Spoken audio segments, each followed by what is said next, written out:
Good evening to you. What this is about making sure that the United Kingdom is a successful economy where we're getting more jobs, more investment and more opportunities for people across the country. That was Liz Truss just 5 days ago. Today, the Bank of England began to buy bonds to prop up the British government, warning that if the markets went on like this, there would be, and I quote, a material risk to Britain's financial stability. A major capital letters, a big news story.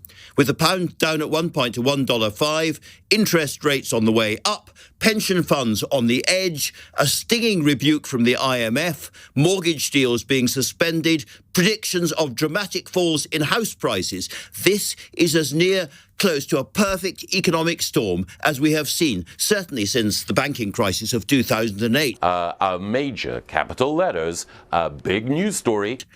One senior Conservative MP, Simon Hoare, argued that this was a crisis created inside government, adding, "This inept madness cannot go on." Later, the former Chancellor of the Exchequer, Ken Clarke, tells me that that language was too restrained. Some say that if the Chancellor won't U-turn on his tax cuts, and the Treasury said today he would not, he must go. Opposition leaders Keir Starmer and Ed Davey are demanding an emergency recall of Parliament. A major capital letters, a big news story. And the questions go on. Will the Tories even press ahead with their conference at the end of this week? Plenty of senior Conservatives are boycotting what was meant to be a triumphal progress for a new leader. But now the chance of a political bloodbath in Birmingham is real. Among many others, Rishi Sunak isn't going. He'll be walking in Yorkshire. One of his allies said he wanted to give Liz Truss all the space she needs to own the moment. I think this is what young people call gaslighting. In truth, there is very little the Conservative Party can now do. If Truss and Kwarteng reversed their unfunded tax cuts now, they would be discredited, politically over, finished. But getting rid of Liz Truss is, I think, impossible. It could take many months at the very time when the markets are already jittery about the stability of this country. And that, party politics aside, would be a further national disaster.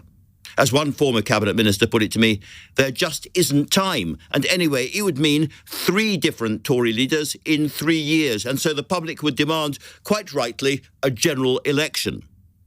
The only thing the Prime Minister and the Chancellor could possibly do to get out of this right now is to get out there and start to make the argument for their policies. Instead, they're sitting tight, they're crossing their fingers, and they're hoping it will all blow over.